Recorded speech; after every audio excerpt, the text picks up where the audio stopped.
This week on ANN, the Adventist Church in Adra joined to help with aid after Tropical Storm Amanda displaces families in El Salvador.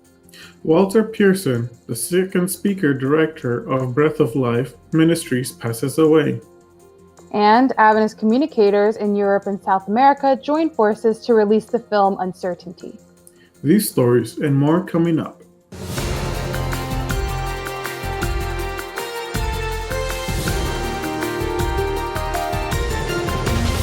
Thank you so much for joining us this week. First in the news, Tropical Storm Amanda drenched El Salvador on May 31, killing 16 people and causing widespread damage to roads and bridges from overflowing rivers. Thousands were left homeless in areas already deeply affected by the coronavirus pandemic. The homes of more than 160 Adventist families were destroyed or flooded, and many of them are in shelters, church leaders said. No deaths among the church members are reported. President of the Adventist Church in El Salvador, Abel Pacheco, said, "Even through this situation that we are living today here in El Salvador, with COVID-19 and this natural disaster affecting so many people and so many members, we can all look upward during these difficult times. We can rely on God." Pacheco reported that 2 church members have died due to COVID-19, while 21 members have contracted the virus. The government has made 160 shelters available and reports that more than 24,000 families across the Central American country have been affected. The Adventist Development and Relief Agency, or ADRA, in El Salvador has already contacted providers to purchase food to assist 800 families. ADRA International, ADRA in America, and local ADRA funds will assist about 300 families with basic food items and tissue paper by the end of next week. Food distribution will take place throughout the 5 local church conferences across El Salvador with the help of church pastors and volunteers who will deliver the goods to the displaced families. ADRA El Salvador has already distributed clothing for children and the elderly to 100 families this week. Walter L. Pearson Jr., the second speaker and director for Breath of Life Ministries, passed away on June 7. He was 74 years old. Pearson was born on November 18, 1945, in Mobile, Alabama, in the United States. He graduated from Oakwood College, now Oakwood University, in 1967 with a degree in religion and theology. Pearson joined the Adventist ministry in 1969 as the associate pastor of the Glenville Seventh-day Adventist Church in Cleveland, Ohio, alongside his mentor and senior pastor, Harold L. Cleveland. Pearson was later ordained at the Allegheny West Conference Camp Meeting in 1971. Pearson was invited to be the Youth and Urban Ministries Director for the Allegheny West Conference. He later served as the senior pastor of the North Philadelphia Adventist Church in Philadelphia, Pennsylvania, and the Berean Adventist Church in Atlanta, Georgia. While serving as the senior pastor of the Berean Church, he was also a member of the executive board of Mayor Maynard H. Jackson's Atlanta Religious Mobilization Against Crime. In 1991, he became the first Seventh-day Adventist inducted into the Martin Luther King Jr. Board of Preachers and Collegium of Scholars at Morehouse College in Atlanta. After C.D. Brooks retired in 1998, Pearson became speaker-director for Breath of Life Television Ministries. He served in this capacity for 12 years. His determination to deliver the gospel message allowed him to lead successful evangelistic meetings nationally as well as internationally in Jamaica, Ghana, Poland, Kenya, and the United Kingdom. Along with wife Patricia, Pearson is survived by 3 adult children, Erica, Walter III, Mia Liani, and 4 grandsons. A funeral service is scheduled for June 15 at 2 p.m. Eastern Standard Time at the Berean Seventh-day Adventist Church in Atlanta, Georgia. A live stream of the service can be viewed at atlantaberean.com. On June 5, Gain Europe announced the premiere of the film Uncertainty, a film about fears, life decisions, and faith. The film is a production of the South America, Inner European, and Trans-European regions of the Seventh-day Adventist Church. It was directed by Jefferson Nally with the contribution of Adrian Dure, Hope Media Europe producer, and Rafael Rossi, South America Division Communication Director. This is a production Philly 7 play for Gain Europe. The film centers around Alice, a young woman who was living through a moment of real uncertainty. Depressed and with growing anxiety, she decides to spend some time in her parents' old cabin. In this process, she discovers that there is a refuge capable of making life lighter. The film is already making an impact. As one viewer said, only those who have this experience know when it hurts. I felt completely represented by the main character. I felt terrible today, and it's incredible that this film came and calmed me and made me cry from beginning to end. No words to explain it. May God help me to win this war against anxiety. The film was originally produced in Portuguese, but it is additionally available in Spanish and with subtitles in English, French, and Italian. You can watch it on their website, uncertaintyproject.org. The Adventist Development and Relief Agency, or ADRA, in Costa Rica, together with Seventh-day Adventist churches across the country, have committed to assisting 600 families in need with food and hygiene kits until the end of June. The initial response came as the COVID-19 pandemic crisis shut down the country in March, prompting ADRA to provide assistance for the most needy families in vulnerable communities. While social distance regulations have continued, church members stepped in to donate non-perishable foods and gathered additional funds to continue assisting those families in the coming months, church leaders said. That initial ADRA response was aimed at helping 170 families, but the church stepped in to adopt 430 more families to total 600. The elderly, pregnant, disabled, single mothers, and those struggling financially were among the beneficiaries.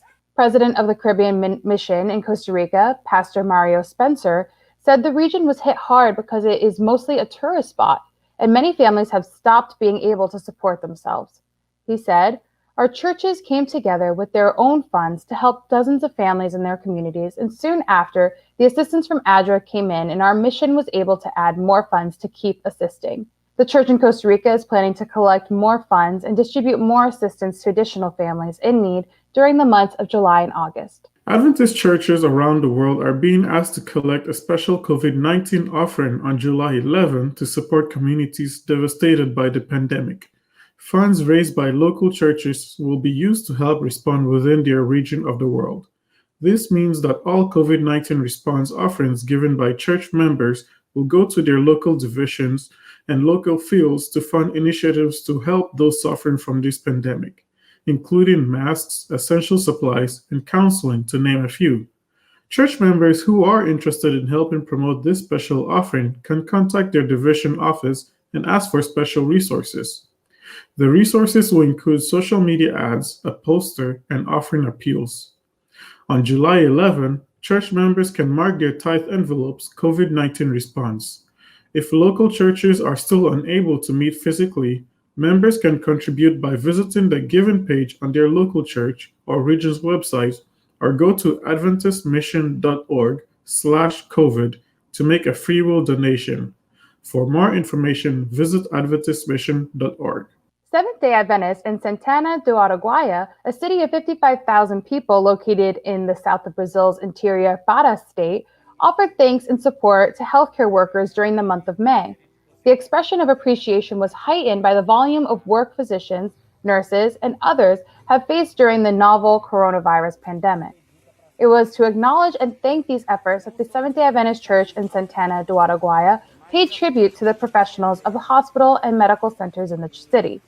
Church members directly and indirectly helped in the effort.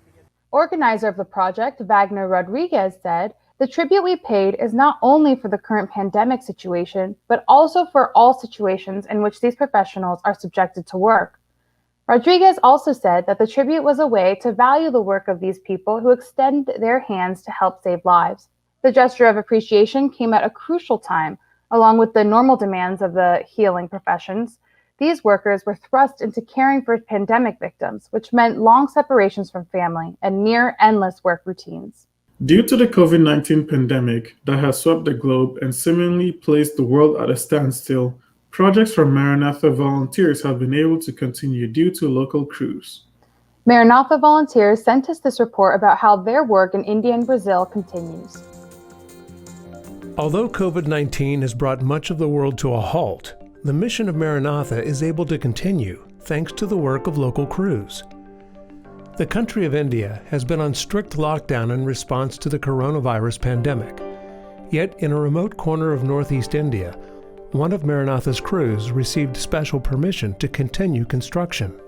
After choosing to shelter in place at the site of the new Jingshai-Mingi Adventist School, the local town leadership granted authorization for the Maranatha team to keep working. The new campus is almost completed and will literally be a breath of fresh air. Their current campus is old and sits next to an open sewer line. Despite this drawback, the school has 477 students. With the new buildings and location, this number is only bound to grow. In addition to construction at the Jingshai-Mingi Adventist School, work is also progressing at several church sites around the country, and local crews are drilling wells, providing clean water to villages in need. Water wells are also making a tremendous impact in Brazil. In 2019, Maranatha began drilling water wells in the northeast region of the country, which suffers from drought. The wells are being drilled at church sites, furthering the outreach of those congregations. The Katuka Seventh-day Adventist Church has taken the gift of clean water one step further and planted a garden providing fresh produce to people in the community at very low costs. This has been a huge blessing as the nearest market is a great distance away. Previously, the community wasn't very familiar with the church, but since the well was drilled, people have been coming every day, first for the water and now for vegetables. New relationships are forming, and residents are more receptive to invitations to attend church. Maranatha leadership continues to monitor the global pandemic, and volunteer projects will continue as soon as conditions are safe to do so. To learn more about Maranatha's work around the world, visit Maranatha's website at maranatha.org. Coming up, Adventist World Radio is wrapping their digital evangelism series, and Elisa Truman is here to tell us some of the inspiring stories. We'll be right back after the break.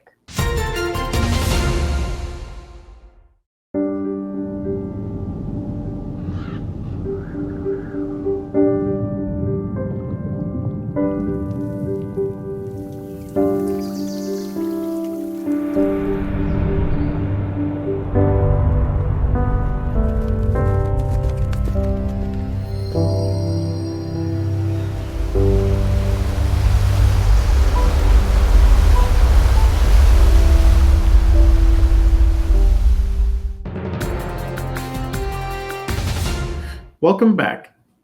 As we recently reported, Adventist World Radio held a worldwide masterclass focusing on Bible study and Bible prophecy called Unlocking Biblical Prophecies and was hosted by Cami Oatman. We sat down with Elisa Truman from Adventist World Radio to talk about how the series went and what stories inspired her. You can learn more at awr.org/Bible. Alyssa, thank you so much for joining us today. Alyssa Truman is the marketing manager for Adventist World Radio. Thank you so much for being here. Thank you so much for having me. I'm so glad that we can be here on ANN. As the series is wrapping up, what are you seeing in the way that people are responding to the sermons? You know, we've been thrilled to see how well received this has been around the world. As of actually this morning, we've had over 750,000 views across all of the social media channels. We recognize that some of these are short views while people are scrolling their feeds, but many people are staying, they're watching, and the impact is being seen. We've had over 200 locations cross-posting. We've had hundreds of people doing watch parties, being able to, for the first time, really share with their friends their beliefs. On our website, we've gotten over 250 live chat requests a day where we have people 24 hours a day just communicating, connecting with these people, answering questions, praying with them. And that's on top of the 6,000 prayer requests and over 2,000 Bible questions that they have submitted via email. Wow. Why did you decide to have an evangelistic series now while we're all at home with the COVID-19 pandemic? You know, AWR has actually always been about reaching the world. And as times change, and especially under the leadership of President Dwayne McKee, we've realized that broadcasting isn't just from our radios. And, you know, a lot of people say, you know, Adventist World Radio, why are we doing it online? Well, because broadcasting nowadays takes place everywhere. So our phones are a radio source. You know, they're a broadcasting platform. Our social media is. And we've always been very involved with the TMI efforts of the church, having different TMI meetings around the world. And we were not able to go to Papua New Guinea this year. But we had started doing these health symposiums, online trainings, and stuff like that. And we started seeing the incredible power of social media. And we realized this is the prime time to host a series when people are working from home. People are asking questions. If you look at YouTube and Google, people are asking is the vaccine the mark of the beast? How is the end going to look? This is what's on people's mind. This is what they're searching. And there's never been a better time. And we recognize the power and the potential behind social media. And we really want to utilize that for reaching the world. Awesome. Something that makes this different than series that anyone has done really in the past for us, for the Adventist Church, is that AWR decided to write the sermon specifically for YouTube. Why did you decide to do that? Going back to that whole power and potential we saw on social media, what we realized is that's where people are. There are 2 billion users on YouTube. 2 billion users, that's a quarter of the world. And there are 1 billion hours watched every single day. I mean, imagine that, 1 billion hours. And this is a great cross-generational platform. There are 18 to 65-year-olds on there. And quite frankly, Adventism needs to have a better presence. That's awesome. So what is Adventist World Radio, or AWR? What are they hoping to get out of the series? What is the end goal, obviously? That's a great question. So honestly, our hope is that people have a deeper connection with Christ. Ultimately, we would like for them to be a part of his worldwide church. But we aren't just going to post videos and say our job is done. Our job is not done this Saturday night when Cammie speaks her last sermon. We have an ongoing strategy for continued connection with those who have signed up.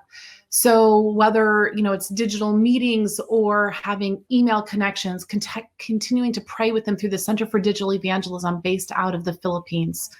But we've also want to take what we have learned and continue to do these and improve on the lessons, but also work with others who want to do online evangelism and give them the tools and support they need. So take what we've learned and pass it on, partner with other organizations so that realistically everybody can be reached. And a little side benefit that I want to talk about is the digital missionaries. So we put out a call that we would like to have digital missionaries, 5,000 of them in 5 days. We kind of thought, I don't think this is going to happen. Over 11,000 people signed up by the end of that 5-day period. They have actually been instrumental in helping shape this campaign, sharing with others, doing those watch parties. And moving forward, we want to continue to support them and the work they're doing, showing them how they can be evangelists on the internet. Basically, what we're doing is we're creating a digital TMI movement. Wow, that's awesome. And you've already done this a little bit, but do you have one maybe inspiring story or something that touched you during this past, 10 days, 14 days? Do you have one story that you can share with our viewers? I have one I love. So it was actually someone who wrote into us, and they shared the story that her grandma had passed away, but she had always observed the Sabbath, and she had 7 sons and 1 daughter, and all turned away from the Sabbath except for 2 sons and 1 daughter. And this woman writing us, she was the daughter of the last son who turned away from the Sabbath. Her parents had become Baptist, and she asked them, why are we changing? Because this was in her high school years. And she questioned, why did they turn away? And they said, well, we saw in a dream. It didn't matter. It can be both Sabbath or Sunday. They're all the same thing. Everyone's worshiping God. And so here she is now in a city all by herself in the, this 2020 pandemic. And she found this channel. And for the first time, it made her realize really the truth about the Sabbath and why she needed to keep it. And she asked us to pray that she could be able to convince her siblings and her parents of the truth of the Sabbath once again, and just for the healing that it gave her and for the conviction it gave her. So that was actually something that really struck me because you could see it was like somebody who had kind of been there, done that kind of a thing, but seeing this again, they understood it really for the first time. That's amazing. And praise God that people are coming to know him and his Sabbath, through these series. Well, Alyssa, thank you so much for joining us. We appreciate you taking the time. I know it's a busy time for everyone, and we'll be praying for AWR in the series as you guys wrap up this week. Well, thank you. And we are praying for your work here as well. Thank you. Coming up, David Trim is here with This Week in Adventist History.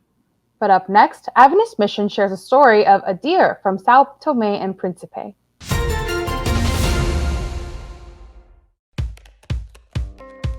We may look, pray, read, think, worship, sing, and share differently, but we all look forward to the Sabbath. And we all look forward to the future when Jesus will come again. With this message in mind, we arrived at a core component for a new identity system: the creation grid, a simple 7-column structure for layout. The grid is a reference both to the prophetic timeline as well as to the creation week that culminated in the 7th-day Sabbath. Regardless of what or where you are designing, you can always find information to help you communicate that we are all Seventh-day Adventists. Welcome back. A deer wasn't living in a way that God would want, so he asked him to reveal to him the true church. The next morning, a friend asked him to go to an Adventist church. Adventist Mission has more.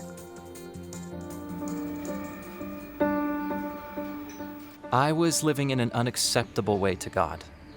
As a young man, I began attending parties and drinking. I was also going to clubs.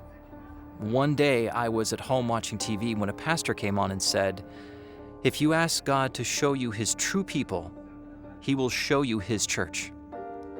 I didn't know how to talk to God or how to pray, but that night I prayed that God would show me His true church. That was Friday night. The very next morning, as I went to fetch water, I met a friend who asked me where I was going. I told him that I was taking a shower to go out, so he invited me to go to church with him. I said, "Yeah, sure." Then I finished getting water, showered, and went to church with him. I've been in that church ever since and was baptized on May 1st, 2010. I work as a barber. It's from this profession that God blesses me with an income to pay my transport to Caldera, where I go as a missionary. I first went there to preach, and I simply fell in love with the people. So I asked my church to send me there as an assistant. Shortly after I arrived, the leader left, and I became the main person to head this ministry. It's been a difficult journey, but God goes before me. It can cost me 80,000 dobras round trip. When I can't afford this, God gives me the strength to take the bike taxi there and walk the way back. When it's a week of prayer, I do it alone. I go there without anyone. Sometimes the meetings go until 8 or 9 because many people have questions, and I don't like to leave anyone with doubts. So I walk back with God's company. He is the only one who can keep me safe. I arrive safely. Nothing has happened to me. God has always guided me. The people of Caldera are lovely and like to listen to God's word. Our biggest challenge is the lack of a shelter to worship in. On Wednesdays and Fridays, we worship under a solar-powered light. On Sabbaths, we worship in a tiny house. We are praying that God will bless us to get a roof and shelter.